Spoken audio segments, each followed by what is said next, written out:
Ambur-bokso Atsawitur warenim Borgu dewa sidiamahi Diwayonah porocu adayat Om narayanu ewedem sarum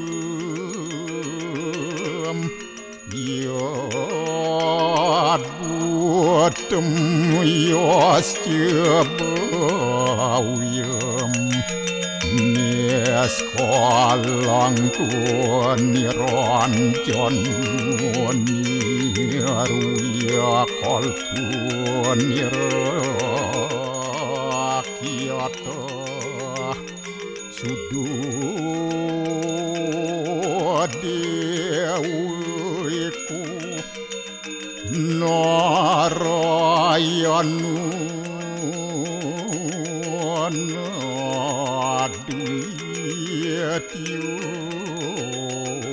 astiakastit Om tuam siwa tuam dewa Ya suara param suara Warahma Wisnu asca rudarasca Warusah paryaki ratita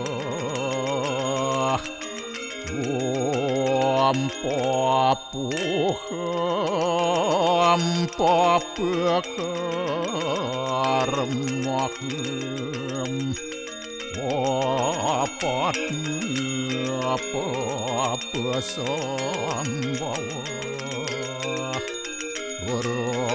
Rahimam pundarya kaksir Sabahya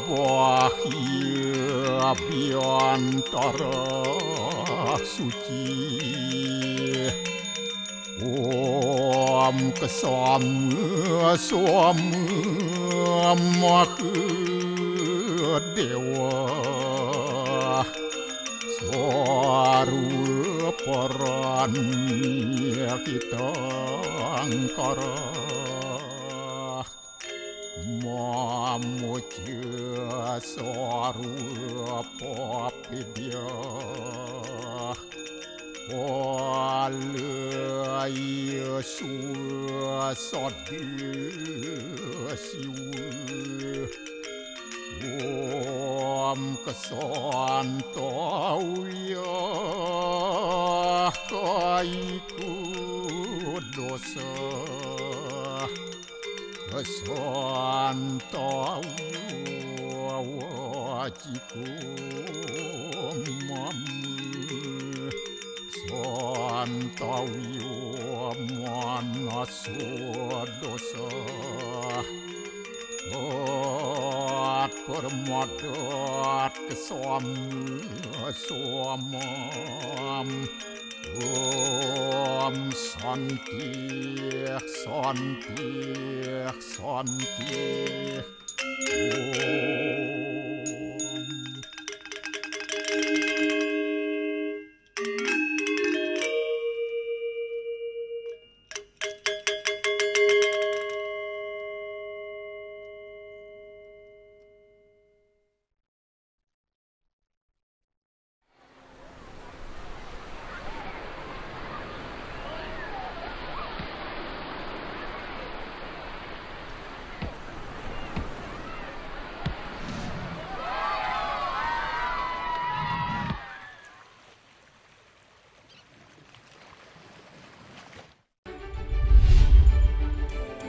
Bagaimana Pulau Bali ini terbentuk dan dari mana asal-usul nama Bali, semua dalam Bali Story.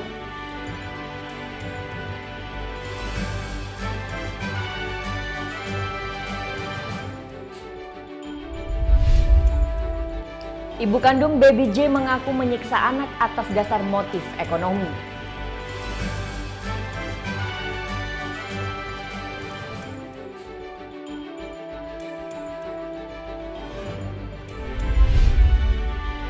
El Clasico antara Real Madrid dan Barcelona di ajang ICC di Amerika Serikat sukses dimenangkan oleh Barcelona.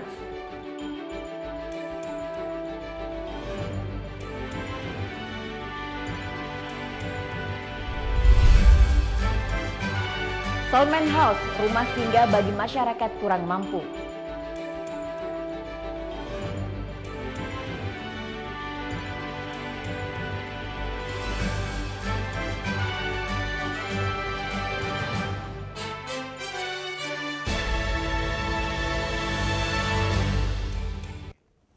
Om Swastiastu. Halo, selamat pagi pemirsa, Net Bali kembali hadir menyapa Anda. Pagi ini kami akan membawakan sajian berita terhangat dan inspiratif. Siapa yang tidak kenal Pulau Bali? Tak hanya terkenal di Indonesia, keindahan alam dan budaya Pulau Bali sudah tersohor hingga ke mancanegara. Namun belum banyak yang tahu bagaimana Pulau Bali ini terbentuk dan asal-usul nama Bali sendiri. Selengkapnya dalam Bali Story berikut ini.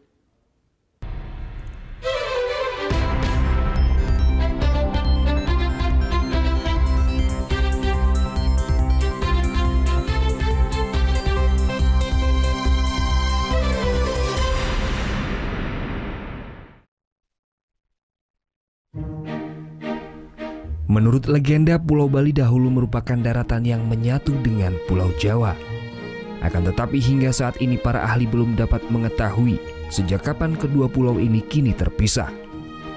Menurut beberapa sumber dari kitab Usana Bali dan Babat Manik Angkeran, Pulau Bali dan Pulau Jawa terpisah kala itu akibat meditasi yoga dari Ida Empu Bekung atau yang lebih dikenal dengan nama Dang Hyang Sidimantra, yang merupakan seorang Brahmana atau pendeta asal Kerajaan Daha, Jawa Timur. Menurut cerita, Dang Hyang Sidimantra memiliki seorang anak bernama Manik Angkeran. Manik Angkeran memiliki kebiasaan bermain judi. Namun karena sering kalah judi, akhirnya Manik Angkeran mempunyai banyak hutang dan akhirnya meminta tolong kepada sang ayah. Merasa kasihan dengan putranya, Dang Hyang Sidimantra memohon bantuan kepada Naga Basuki yang berada di Gunung Agung. Dengan membunyikan genta, Dang Hyang Sidimantra membangunkan sang Naga Basuki yang kemudian memberikannya beberapa keping emas. Pertemuan antara Dang Hyang Sidimantra dan Naga Basuki diketahui oleh putranya Manik Angkeran. Karena didorong kegemaran berjudinya, Manik Angkeran kemudian datang sendiri memohon emas kepada sang naga. Melihat ekor sang naga yang bermahkotakan intan dan beralaskan emas, muncul sifat jahat dari Manik Angkeran. Saat sang naga lengah, Manik memotong ekor Naga Basuki. Lalu Naga Basuki marah dan menyeburkan api hingga membunuh Manik Angkeran. Mengetahui putranya tewas, Ida Empu Bekung memohon kepada Naga Basuki untuk menghidupkannya kembali. Permintaan itu dituruti sang naga, asalkan Empu Bekung dapat mengembalikan ekornya. Lalu, ekor sang naga pun dapat kembali seperti semula dan Manik Angkeran dihidupkan kembali. Setelah hidup, Manik Angkeran diserahkan kepada sang Naga Basuki untuk mengabdi di Gunung Agung. Ida Empu Bekung kemudian kembali ke Kerajaan Daha dengan meninggalkan Manik Angkeran di kaki Gunung Agung. Saat tiba di Tanah Genting, Ida Empu Bekung teringat kembali akan sifat gemar berjudi Manik Angkeran. Untuk mencegah Manik Angkeran kembali ke Daha dan berjudi, melalui sebuah meditasi yoga, goresan tongkat Ida Empu Bekung di Tanah Genting kemudian berubah menjadi perairan. Perairan tersebut kini dikenal dengan Selat Bali, yakni selat yang memisahkan Pulau Bali dan Jawa. Walaupun belum dapat dipastikan kebenarannya, tetapi bukti yang ada saat ini juga sulit dibantah. Di lokasi Dang Hyang Sidimantra beryoga, sebelum memisahkan Bali dan Jawa kini berdiri kokoh sebuah pura bernama Pura Segara Rupek.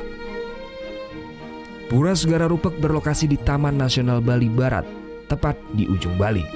Lokasi pura berjarak sekitar 2 km dari Pulau Jawa. Selain itu, keturunan Manik Angkeran yang disebut Ngurah Sidemen hingga hari ini pun masih berkewajiban menjadi pemangku di Pura Besakih di kaki Gunung Agung.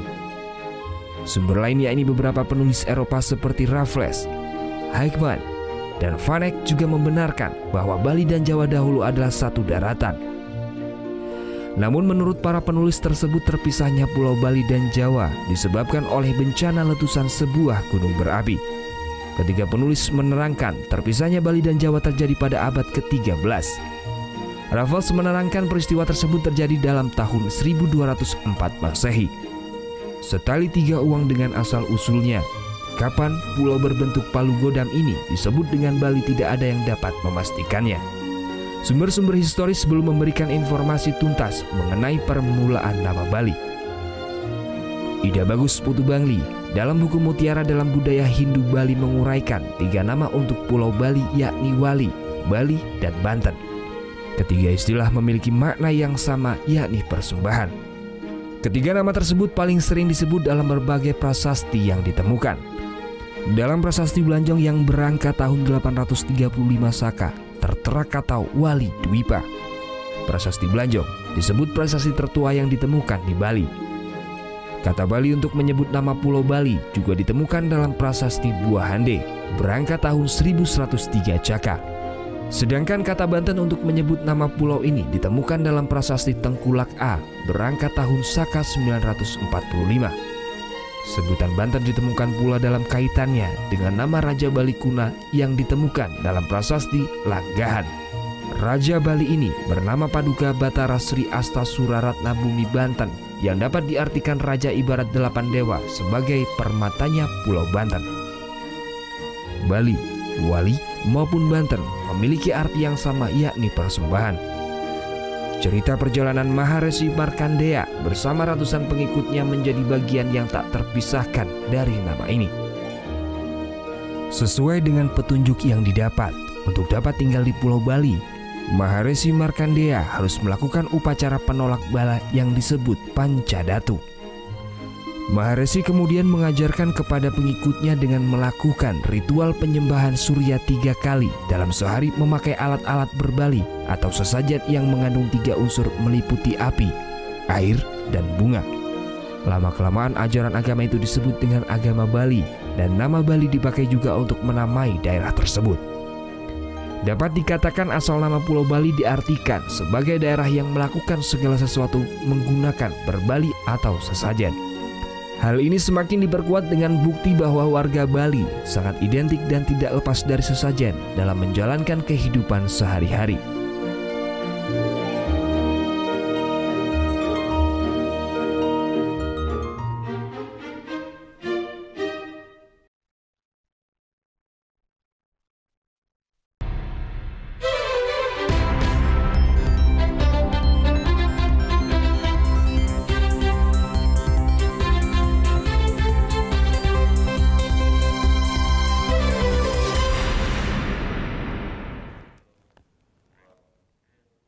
Sesaat lagi kita ikuti perjalanan wisata rekan kami Novita Sari dan Mustafa Aderebi di Desa Wisata Jasri Karangasem Bali. Jadi tetap di Net Bali.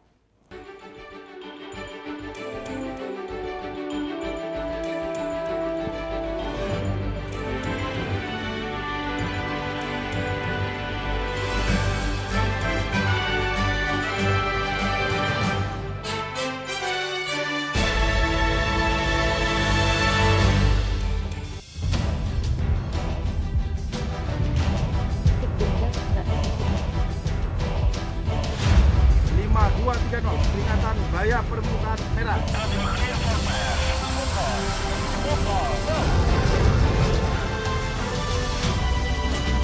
Tembak.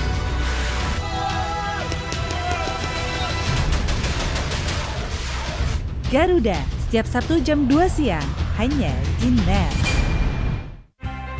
Awali mengawali keceriaan pagi Anda dengan ragam berita terkini. Yes, selamat pagi. Ya, berdasarkan data dari Komnas Perlindungan Anak, kurun waktu 2014 hingga 2015 ada 196 kasus penculikan dan jumlah ini jadi alarm terutama bagi para orang tua untuk waspada. Serta informasi menarik dan inspiratif yang dikemas dengan santai. Untuk menyambut turis muslim dari berbagai negara, ini Korea Selatan hadirkan wisata ramah muslim. Indonesia Morning Show, hanya di NET. Bangun pagi bisa bikin tambah pintar. Bareng Andre Hesti, bisa. Berbagai inovasi masa kini, seru-seruan di Fun Science. Hingga tips oi-oi.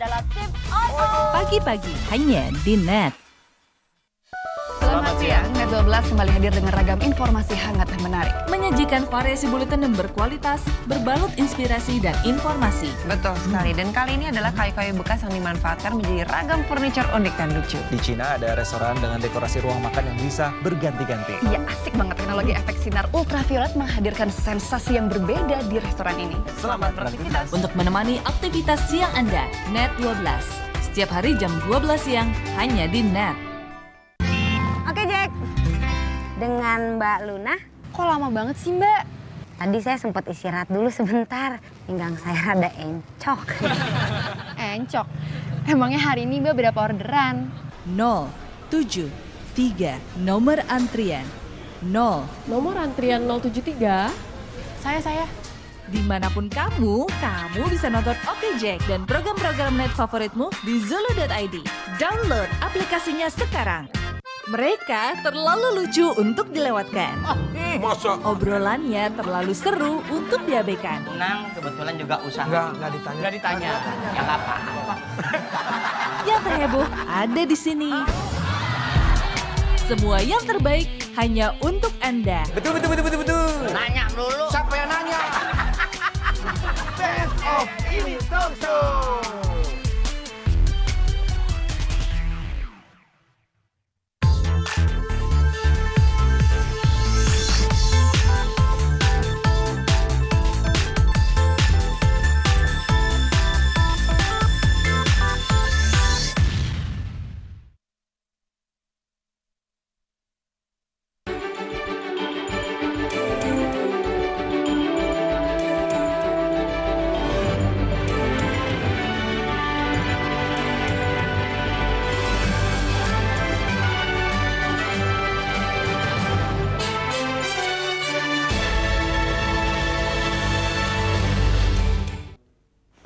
Ya, kembali di Net Bali, pesona alam dan keramahan penduduk desa Pakraman Jasri menyambut wisatawan layaknya keluarga.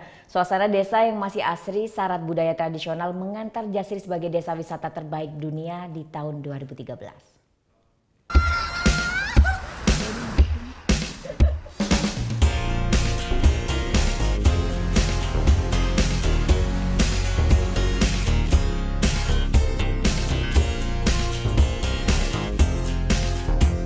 Tiga kata kunci untuk liburan kita kali ini.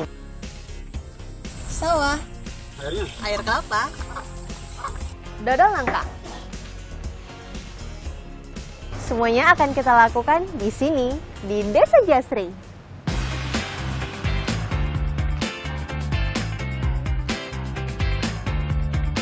Selamat datang di Desa Pakraman Jasri.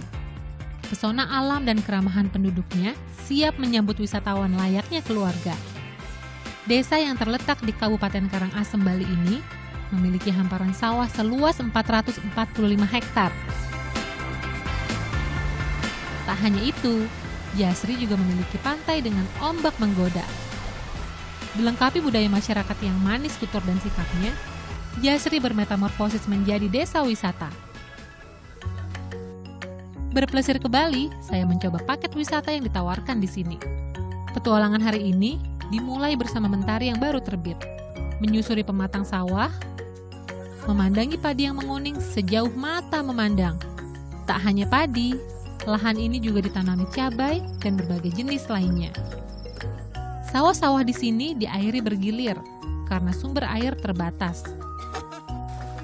Pemandu wisata membawa kami ke sungai yang jernih. Lelah pun hilang, terbasuh kesejukan air. Perjalanan kami kembali berlanjut. kerasa juga ya trekking 5 kilo tapak kaki ini rasanya sakit banget. Tapi bagi yang pecinta trekking, suka sama jalan-jalan seperti itu, Jasri merupakan tujuan trekking yang bagus menurut saya. 5 kilo.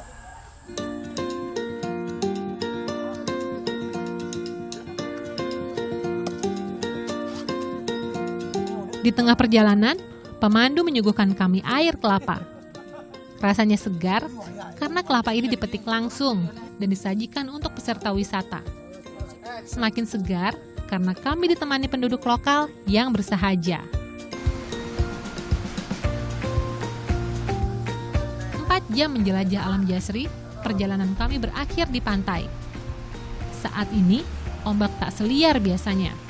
Padahal, pantai Jasri yang masih asri sering menjadi tujuan wisatawan penggemar selancar. Ini dia Igede Eka Widiana alias Koyo. Fasih berbahasa Inggris dan Jepang, Koyo kini aktif mengajar selancar untuk turis pemula. Perekonomiannya juga berubah drastis sejak Jasri menjadi desa wisata. Dulunya saya tidak punya pekerjaan tetap, dan sekarang gara-gara ada desa wisata ini, jadinya penghasilan saya juga bisa bertambah, dan tamu-tamu Jepang, tamu-tamu Australia, Amerika sini datang, dan saya juga bisa memberikan dia surfing license. Surfing dulu. Bertemu pelatih selancar, saya tak mau sia-siakan kesempatan mencoba olahraga yang menguras adrenalin ini. Pengalaman perdana, penjelasannya juga harus detail. Ya, terus Semua siap, saatnya menantang ombak.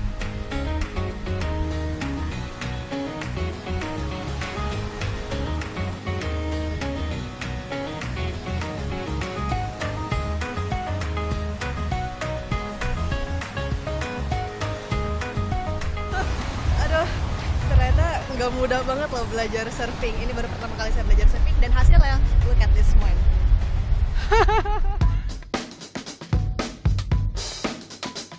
Perjalanan sehari di Desa Jasri belum berakhir. Kami diajak berkeliling permukiman penduduk. Sebagai desa tua, rumah warga terletak di tengah pedesaan.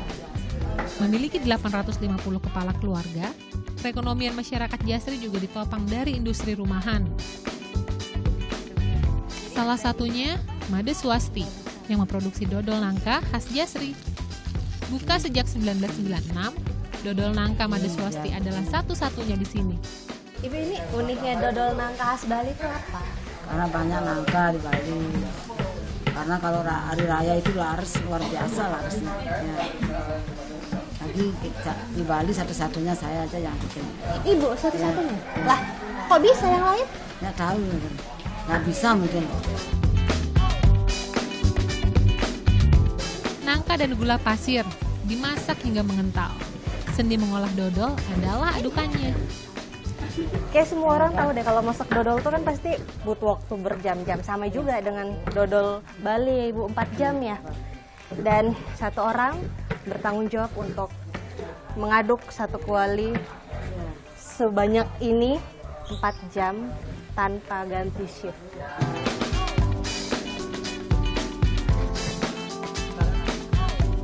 Dalam sehari, Made Swasti memerlukan 12 nangka ukuran besar. Jumlahnya meningkat jika ada perayaan di Bali.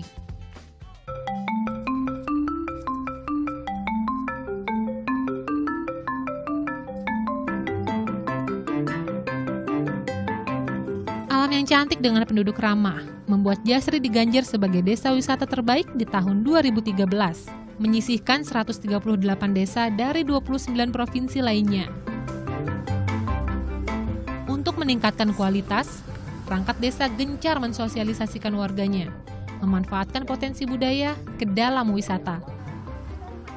Adalah dalam menangani suatu kebersihan. Masyarakat itu kadang-kadang dia kalau tidak dikasih fee, kadang-kadang tidak mau kerja. Nah, oleh karena itu, karena lama-kelamaan setelah kita sosialisasi ke masyarakat, ini adalah demi masa depan kita, makanya masyarakat itu sudah mulai sadar. Dana bantuan Program Nasional Pemberdayaan Masyarakat bagi Desa Wisata dimanfaatkan maksimal. Selain memperdalam seni dan budaya, warga juga diajar bahasa asing, kesenian, hingga kuliner. Perbedaannya sebelum desa wisata, masyarakat di desa Pakraman Jasri ini banyak tidak punya pekerjaan. Jadi dengan adanya desa wisata itu, maka masyarakat di sini bisa mendapatkan beberapa lowongan kerja. Kalau kita lihat dari persentasenya, pendapatan masyarakat itu kurang lebih ya sekitar 30% lah baru. 30% belum bisa maksimal sekali karena Jasri ini belum begitu dikenal di mancanegara. Berjarak 2 jam perjalanan dari Kuta, masyarakat Jasri optimistis industri pariwisata di desanya mampu berkembang pesat. Menginap 2 hari 1 malam di desa Jasri, lengkap dengan paket wisatanya, pengunjung cukup membayar Rp590.000 hingga Rp893.000. Cukup terjangkau untuk menyelami kearifan lokal sambil melepas penat dari rutinitas kota. Novita Sari, Mustafa Adrebi melaporkan untuk NET. Ibu kandung Baby J mengaku menyiksa anak atas dasar motif ekonomi. Tunggu saat lagi, tetap di NET Bali.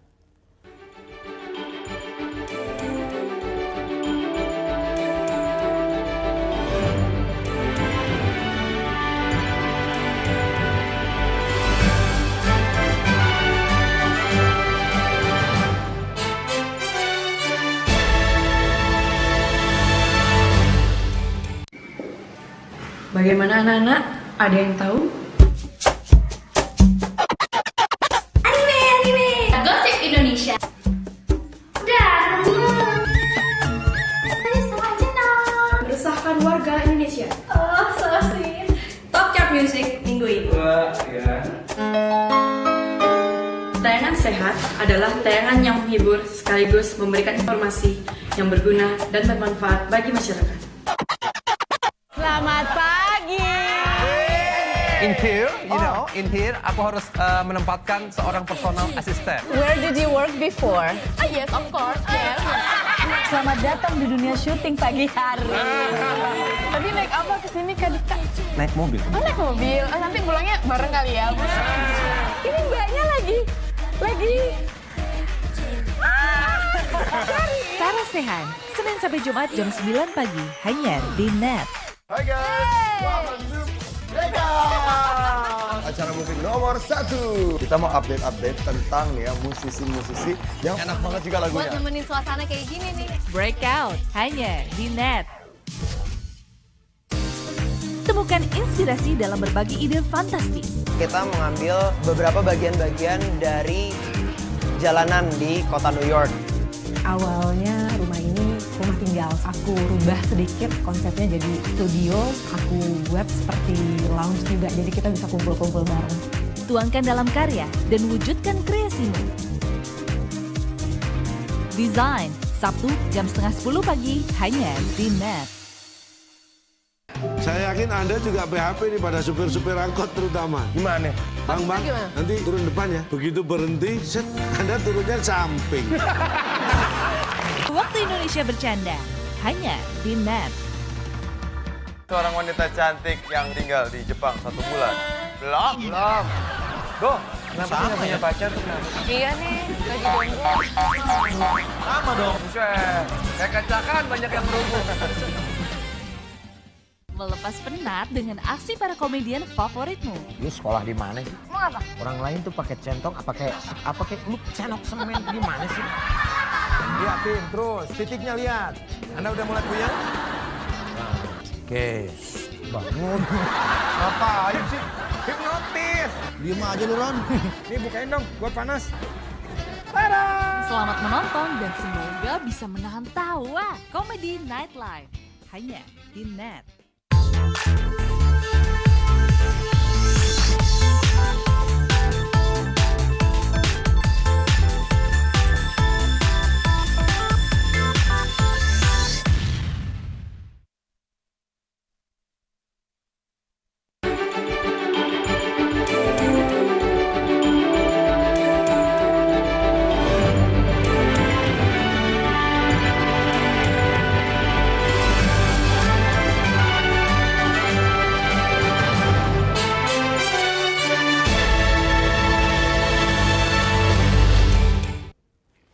kandung Baby J mengaku menyiksa anak atas dasar motif ekonomi.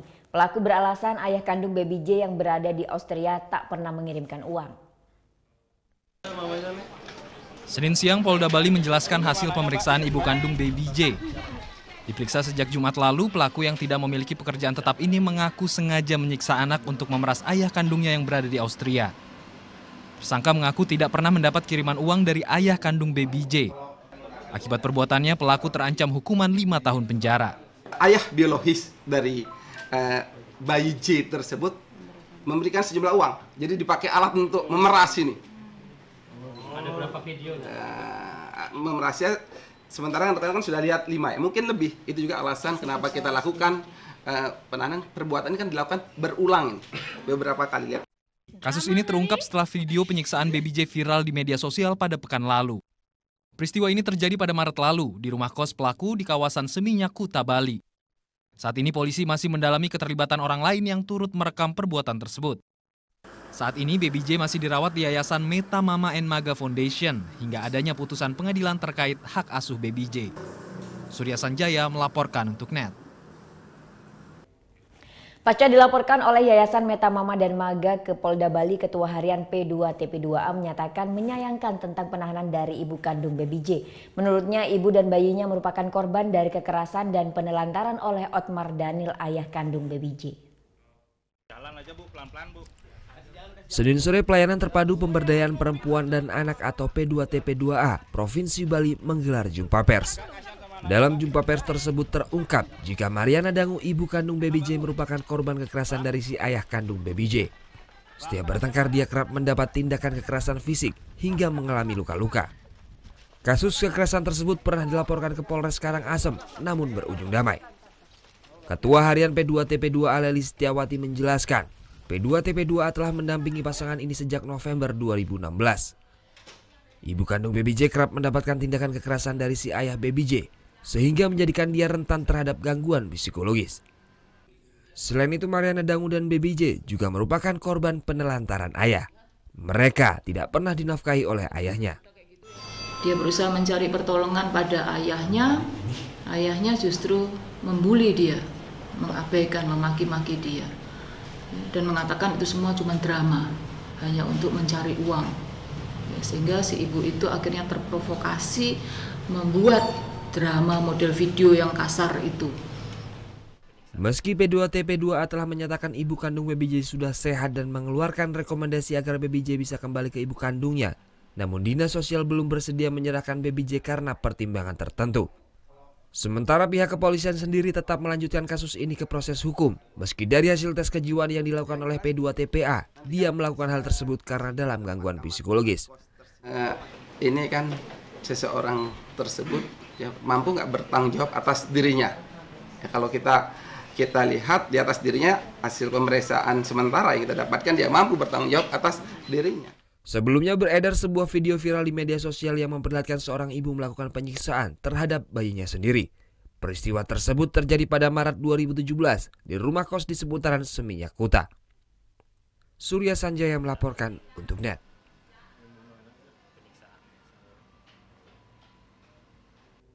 Beralih ke informasi lain, setelah ditahan 2 hari di Polda Bali, 27 anggota sindikat penipuan internasional Senin siang diterbangkan ke Jakarta. Sementara Direktorat Jenderal Imigrasi mengaku masih sulit mengawasi warga negara asing yang memiliki potensi melakukan cybercrime di Indonesia. Senin siang, 27 warga negara asal Cina dan Taiwan serta 4 warga negara Indonesia anggota sindikat penipuan online diterbangkan ke Jakarta. Mereka dibawa menggunakan 3 mobil tahanan dan pengawalan ketat dari Polda Bali. Pengamanan kita menggunakan anggota dari Satgas COC dengan Sabara untuk pengawalan ke bandara. Nanti dari sana juga sudah di pesawat juga kita melakukan pengawalan. Terkait maraknya sindikat penipuan online oleh warga asing di Indonesia, Direktorat Jenderal Imigrasi mengaku masih sulit mengawasi warga negara asing yang memiliki potensi melakukan cybercrime.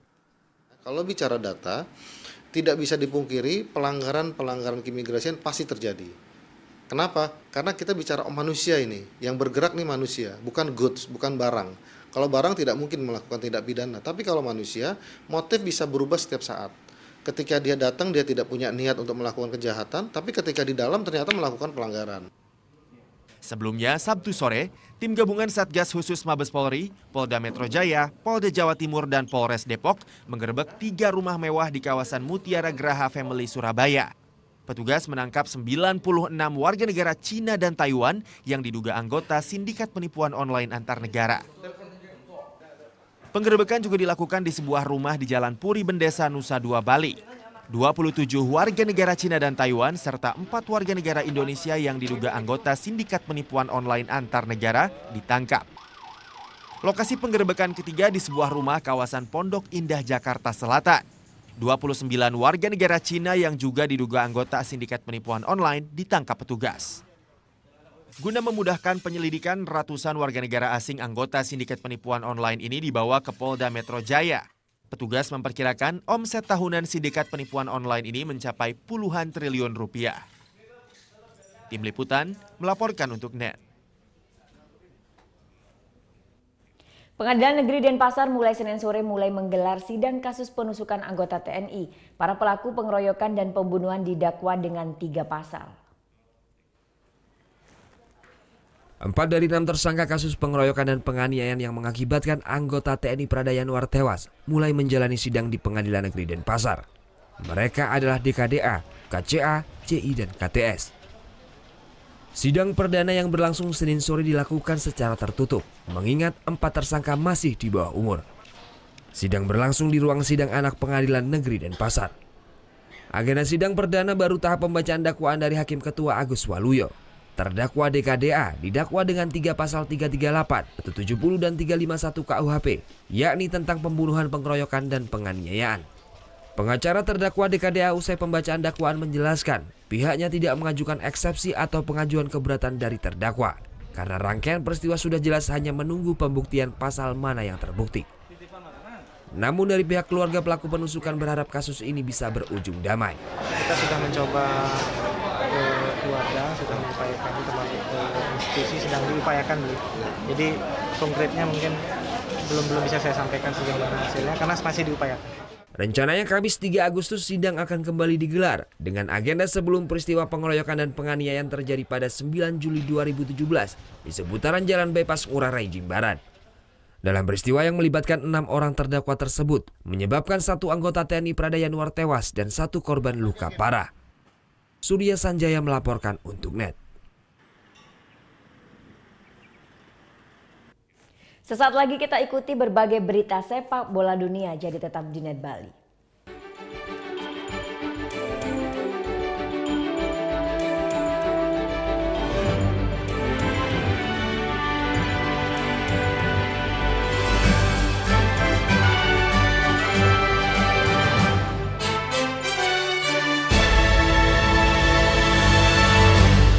Bangun pagi bisa bikin tambah pintar. Bareng Andre Hesti bisa. Berbagai inovasi masa kini, seru-seruan di Fun Science, hingga tips oi-oi. Pagi-pagi hanya di NET. Keberadaan papa bagi keluarga itu sangat berarti. Betul. Papa apa yang nggak pernah marah-marah. Apa tuh? Nggak papa. Terima kasih, nama saya Chandra. Selamat pagi. In here, aku harus menempatkan seorang personal assistant. Where did you work before? Yes, of course. Yes. Selamat datang di dunia syuting pagi hari. Tadi naik apa kesini Kak Dika? Naik mobil. Oh, naik mobil. Oh, nanti pulangnya bareng kali ya. Ini mbaknya lagi. Sarah Sehan, Senin sampai Jumat jam 9 pagi hanya di NET. Hai guys, welcome to Breakout, acara musik nomor 1. Kita mau update tentang ya musisi-musisi yang enak banget juga lagunya. Buat nemenin suasana kayak gini nih. Breakout hanya di NET. Saya yakin Anda juga PHP nih pada supir-supir angkot terutama. Gimana?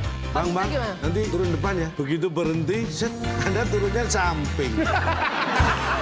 Waktu Indonesia bercanda hanya di NET.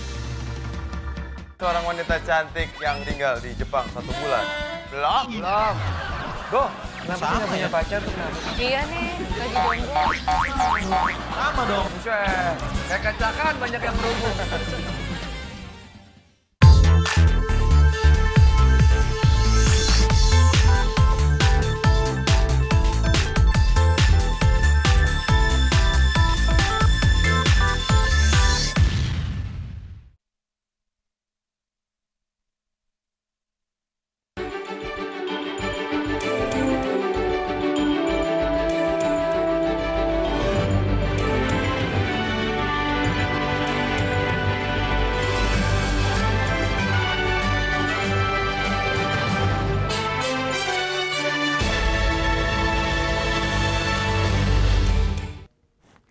Netsport pagi hari ini langsung saja kita buka dari partai super panas, El Clasico antara Real Madrid dan Barcelona di ajang ICC Amerika Serikat. El Clasico jilid tidak resmi ini sukses dimenangkan oleh Barcelona dengan skor 3-2. Partai panas El Clasico antara Real Madrid dan Barcelona tersaji di ajang pramusim International Champions Cup Amerika Serikat. Real Madrid yang masih tanpa sang mega bintang Cristiano Ronaldo tampil kurang meyakinkan di awal babak pertama. Hasilnya Barcelona langsung tancap gas dan mencetak 2 gol pada 7 menit awal. Masing-masing lewat Lionel Messi saat laga baru berjalan 3 menit dan Ivan Rakitic 4 menit berselang setelah menerima umpan dari Neymar. Hanya 7 menit berselang Real Madrid mampu memperkecil ketertinggalan berkat gol Mateo Kovacic. Yang kemudian disusul gol penyama kedudukan lewat lesaka Marco Asensio pada menit ke-36. Sayang laga berakhir tragis untuk Los Blancos setelah Gerard Pique mencetak gol kemenangan Barcelona usai menerima umpan Neymar. Catatan positif untuk Neymar yang terus tampil memukau selama ajang pramusim. Striker Brazil ini sukses berkontribusi pada 6 gol La Blaugrana dengan rincian 3 gol dan 3 assist. Kemenangan ini sekaligus menyempurnakan catatan pramusim Barca yang selalu meraih kemenangan di 3 partai. Di sisi lain, Madrid punya pekerjaan rumah besar usai menelan kekalahan ketiganya secara beruntun di ajang ICC 2017. Ya, meski kalah di El Clasico, tapi seenggaknya Madridista bisa bernafas lega karena Cristiano Ronaldo memastikan dia bakal stay dan gak bakal pindah seperti yang banyak diberitakan. Semua pasti udah gak sabar lihat CR7 main lagi dan bahkan CR7 juga udah dirindukan sang pelatih Zinedine Zidane. It's the hottest summer in 145 years in this city. Do you feel hot? This is the hottest day because I'm here. Yeah, this is the hottest day. Saga teka-teki masa depan Cristiano Ronaldo berakhir sudah. Sang mega bintang menyatakan akan tetap berseragam Real Madrid hingga kontraknya berakhir di tahun 2021 mendatang. Kepada media lokal di Madrid, Ronaldo berkisah jika tak ada alasan untuk hengkang dari tim terbaik di dunia. Sebab dia masih ingin terus menambah gelar bersama Los Blancos. Sebelumnya Ronaldo memang gencar diisukan ingin hengkang dari Spanyol setelah dirinya dituduh menggelapkan pajak oleh otoritas pengadilan Spanyol. CR7 dituduh gelapkan kewajiban pajak sebesar 14,7 juta euro atau senilai 230 miliar rupiah. Karena permasalahan ini, Ronaldo pun akan segera masuk meja persidangan awal pekan depan di Spanyol. Kasus itulah yang membuat kapten timnas Portugal ini pernah menyiratkan niat berkarir di luar Spanyol. Bahkan PSG sempat digadang-gadang telah melakukan negosiasi pribadi terhadap CR7 untuk membujuknya pindah ke Paris. Namun seiring berjalannya waktu, Ronaldo mengakui tidak punya cukup alasan kuat untuk pindah dari Real Madrid. Faktor keluarga yang sudah sangat nyaman di ibu kota Spanyol menjadi salah satu pertimbangan terbesar. Tapi absennya sang mega bintang di sesi pramusim Madrid di Amerika Serikat sempat dipertanyakan banyak pihak dan kembali membuka keraguan publik terhadap kesetiaan Ronaldo bersama Madrid. Sebab sang mega bintang meminta jatah libur lebih kepada manajemen untuk menghadiri serangkaian acara sponsorship pribadi di Cina. Ronaldo baru akan bergabung dengan tim pada 5 Agustus mendatang. Dengan persiapan yang molor tentu membuat kesiapan fisik Ronaldo di awal musim mendatang sedikit diragukan, mengingat usia CR7 yang sudah menginjak 32 tahun. Sang entrenador Zinedine Zidane pun sudah menyiapkan berbagai strategi untuk awali musim tanpa CR7. Beruntung hal ini bukan hal baru bagi Zidane mengingat dirinya juga memulai musim lalu tanpa kehadiran 2 bintang sekaligus Gareth Bale dan Ronaldo. No quiero cambio. Estamos todos, falta el 7, el Cristiano que no está todavía con nosotros, pero si no, el resto nosotros Sabemos que vamos a ser un año, va a ser difícil, claro, porque todo el mundo va a querer ganar al Real Madrid, pero esto es más bonito para nosotros. Kesuksesan Madrid menjaga Ronaldo tetap di Bernabeu tentu menguntungkan dari berbagai sisi. Dari segi teknis, kehadiran Ronaldo di tengah tim bakal jadi suntikan moral dan semangat untuk pemain muda. Serta nama Ronaldo bakal menguntungkan Madrid dari segi bisnis klub musim depan.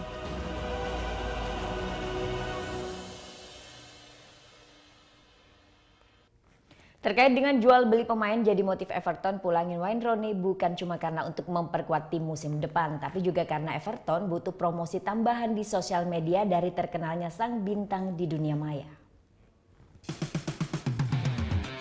Keputusan Everton untuk merekrut kembali mantan pemainnya Wayne Rooney dari Manchester United ternyata bukan sekedar kebutuhan tim semata. Memulangkan sang bintang Inggris juga adalah bentuk untuk meningkatkan popularitas Everton di dunia internasional. Terbukti transfer ini terus menjadi sorotan di berbagai media dunia. Bahkan dampak yang lebih signifikan terlihat kalau official Twitter klub Everton memposting video kembalinya Rooney ke Goodison Park. Video yang diunggah pada 9 Juli lalu telah dibagikan sebanyak 27.000 kali dan disukai lebih dari 45.000 orang serta mendapat 1.300 komentar. Bahkan postingan ini viral di Asia Tenggara dan Amerika Selatan, wilayah yang sebelumnya kurang peduli dengan keberadaan Everton. Catatan ini menjadi rekor untuk media sosial The Toffees. Pasalnya beragam postingan Everton sebelumnya biasanya hanya disukai sekitar ratusan orang saja.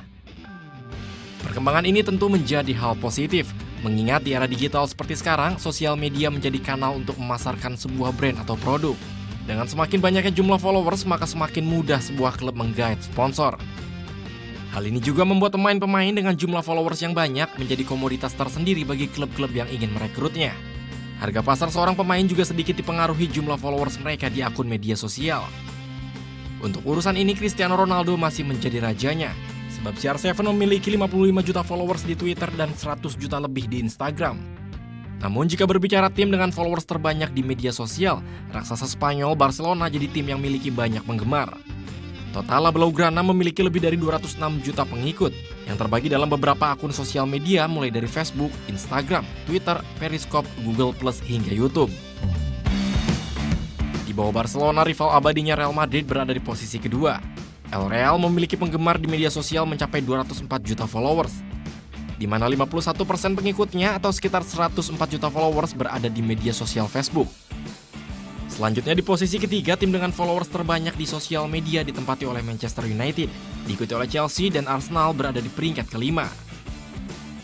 Namun siapa sangka tim asal Indonesia Persib Bandung mampu berada di posisi 20 besar sebagai tim dengan followers terbanyak. Maung Bandung memiliki lebih dari 13 juta pengikut. Torehan ini berhasil mengungguli tim besar Eropa lainnya seperti Tottenham Hotspur yang berada di urutan ke-23 dan AS Roma di peringkat 24. Bahkan di Asia, Persib jadi tim nomor 1 dengan followers terbanyak. Tak heran, klub-klub dengan jumlah followers yang banyak ini lebih mudah untuk memikat hati perusahaan-perusahaan besar mensponsori mereka. Selain itu, jumlah followers di media sosial klub juga berpengaruh terhadap jumlah uang yang akan masuk ke pundi-pundi klub. Sesaat lagi kita ikuti peresmian sebuah rumah singgah bagi masyarakat kurang mampu yang membutuhkan akses kesehatan. Jadi tetap di Net Bali.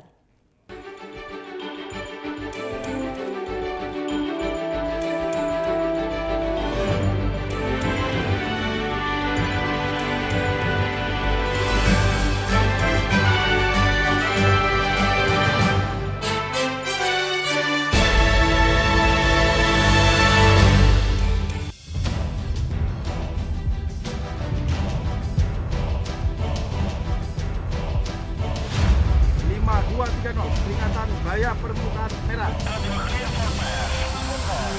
Tembak.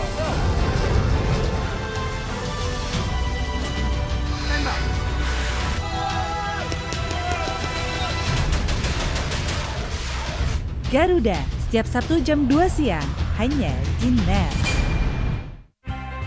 Awali Awali keceriaan pagi Anda dengan ragam berita terkini. Yes, selamat pagi. Ya, berdasarkan data dari Komnas Perlindungan Anak, kurun waktu 2014 hingga 2015 ada 196 kasus penculikan dan jumlah ini jadi alarm terutama bagi para orang tua untuk waspada. Serta informasi menarik dan inspiratif yang dikemas dengan santai. Untuk menyambut turis muslim dari berbagai negara, ini Korea Selatan hadirkan wisata ramah muslim. Indonesia Morning Show, hanya di NET.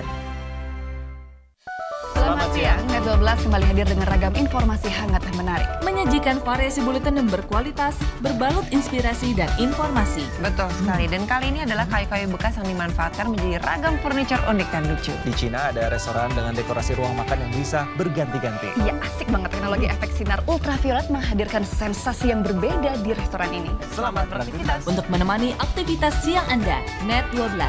Setiap hari jam 12 siang, hanya di NET. Hai guys, welcome to Vegas. Acara musik nomor 1. Kita mau update tentang ya musisi-musisi yang enak banget juga lagunya. Buat nemenin suasana kayak gini nih. Breakout, hanya di NET.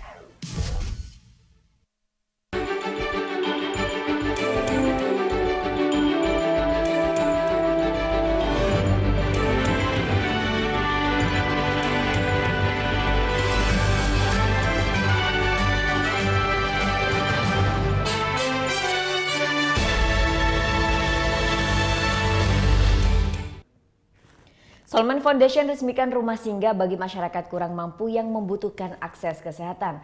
Disediakan secara gratis, rumah singgah ini menjadi sarana untuk masyarakat yang tengah menjalani perawatan di Rumah Sakit Sanglah Denpasar. Senin sore bertempat di Jalan Tukat Os Denpasar. Rumah singgah bagi masyarakat kurang mampu yang membutuhkan akses kesehatan dan tengah menjalani perawatan di Rumah Sakit Sanglah diresmikan oleh Solman Foundation. Turut hadir pula pada peresmian rumah singgah ini ialah jajaran manajemen dari Bali Dynasty Resort selaku donatur. Terbentuk sejak 6 tahun lalu, Solman Foundation merupakan organisasi non-profit yang bergerak di bidang sosial, khususnya di bidang pendidikan kesehatan dan keselamatan. Target sasaran yayasan ini adalah orang-orang yang kurang mampu yang perlu mendapatkan perawatan kesehatan. Tanpa membedakan siapa dan dari mana, Yayasan Solman akan membantu warga masyarakat yang membutuhkan. Well, we have never actually gone out looking for anybody.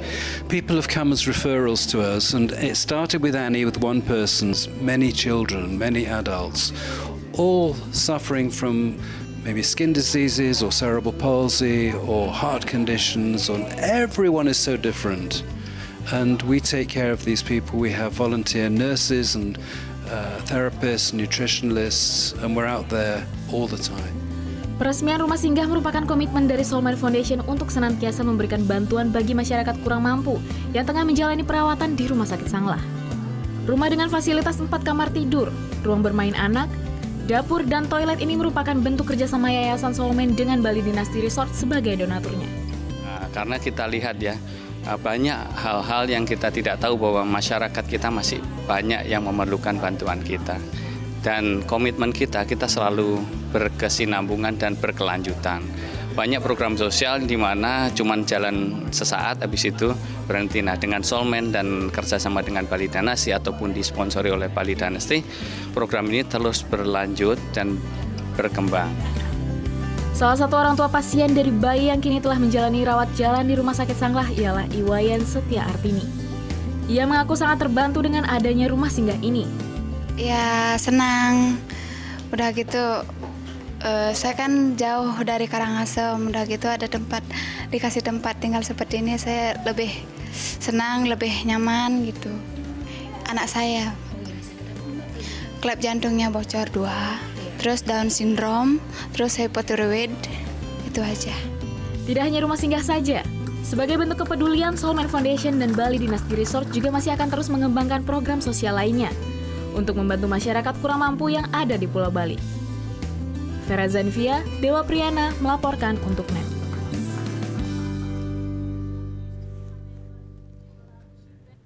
...26 Juli lalu, pemerintah Kota Bandung meluncurkan program Layat Rawat dan ambulans motor bagi warga kurang mampu. Pelayanan ini menggunakan sistem jemput bola atau mendatangkan petugas kesehatan langsung dari rumah pasien. Lalu bagaimana sistem kerja program ini? Lisa Kemala dan Chandra Kurnia punya laporannya.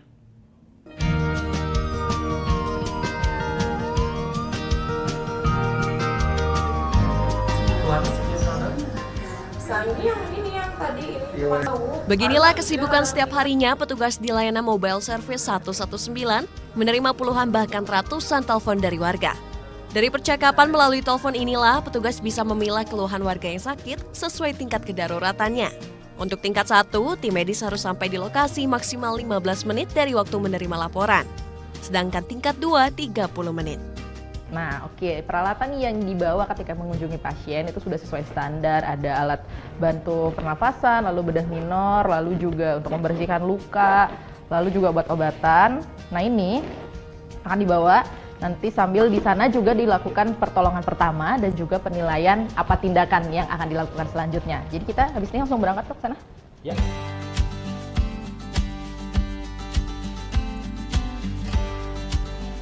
Setelah dipastikan, petugas akan berkoordinasi dengan dokter yang berjaga atau puskesmas terdekat untuk segera mendatangi pasien. Biasanya satu tim medis terdiri dari 1 dokter yang ditemani seorang perawat. Program ini dibantu oleh hampir 500 tenaga kesehatan dari seluruh kota Bandung. Juga didukung oleh 11 ambulans motor disesuaikan dengan karakter permukiman kota Bandung yang didominasi gang sempit. Bila diperlukan, ambulans mobil juga akan disediakan untuk mengevakuasi pasien ke rumah sakit terdekat. Kita menginginkan bahwa masyarakat bisa merasakan pelayanan yang diberikan oleh tenaga-tenaga kesehatan di Kota Bandung ini, dan tidak ada lagi nanti ke depannya masyarakat Kota Bandung yang membutuhkan pelayanan segera susah untuk mengaksesnya. Masyarakat pun mengapresiasi program kesehatan ini. Saya sangat berterima kasih sekali atas adanya program 119 ini yang mana bisa membantu untuk kesehatan masyarakatnya, masyarakat Bandung sendiri. Jadi sangat berterima kasih sekali saya. Program Layak Rawat baru diluncurkan 26 Juli 2017. Belum sepekan beroperasi, lebih dari 140 pasien telah ditangani.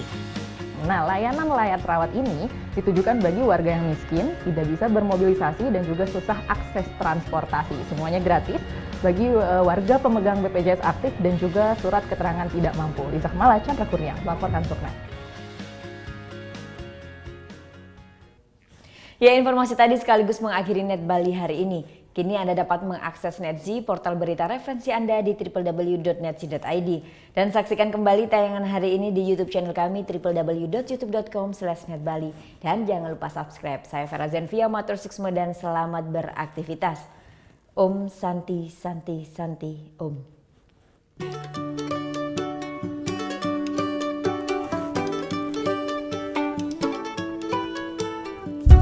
Don't think about it, just move your body. Listen to the music, sing oh yeah oh. Just move those left feet, go ahead, go crazy. Anyone can do it, sing oh yeah oh. Show the world you got that fire, fire. Feel the rhythm getting louder. Show the world what you can do. Prove to them you got the moves. Well, I don't know about you, but I feel better when I'm dancing.